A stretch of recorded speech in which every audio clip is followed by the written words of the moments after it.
Hello అండి. Welcome to సరితస్ వాళ్ళు. ఈరోజు మీకు ఒక యూస్ఫుల్ టిప్ చెప్తానండి. మన ఇంట్లో ఈ అవిసె గింజలు అని ఉంటాయి. అవిసె గింజలు మీకు తెలిసే ఉంటది. తెలియని వాళ్ళు ఉంటే తెచ్చుకోండి, తెలుసుకోండి. తెలిసిన వాళ్ళు ఉంటే మీకు ఆల్రెడీ వాడుతున్నారు కాబట్టి మీకు దాని ఉపయోగం చాలా తెలిసిపోయిద్ది మీకు. ఈ విధంగా అవిసె గింజలతోటి మనం హెయిర్‌కి స్మూత్‌గా వస్తాయి హెయిరు. అలానే మనకి స్కిన్ కూడా గ్లో అయిద్దండి. 2 విధాలుగా ఇది ఉపయోగించుకోవచ్చు మనం. అవిసె గింజలను ఒక గ్లాస్ వాటర్‌లో గనక ఒక 2 గుంటగంటలు అవిసె గింజలు వేసేసుకొని బాగా ఉడకబెట్టాలి. ఉడకబెట్టిన తర్వాత ఇట్లా గమ్మీగా వచ్చిద్ది. అది బాగా చిక్కగా గమ్ముగా వచ్చిద్ది.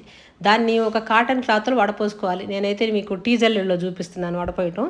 ఈ విధంగా అయిపోయిన తర్వాత ఆరబెట్టుకొని దాన్ని హెయిర్‌కి గనక అప్లై చేసుకుంటే హెయిర్ చాలా స్మూత్‌గా అవటమే కాకుండా ఏ చుండ్రు ఇలాంటివి కూడా ఏమి లేకుండా అయిపోతాయి. అలానే స్కిన్‌కి కూడా మనం ఫేస్‌కి కొంచెం దానిలో గనక పసుపు గనక వేసేసి స్కిన్‌కి గనక అప్లై చేసుకుంటే హ్యాండ్స్‌కి గానీ, ఫేస్‌కి గానీ సూపర్ గ్లో అయితే వచ్చిద్దండి.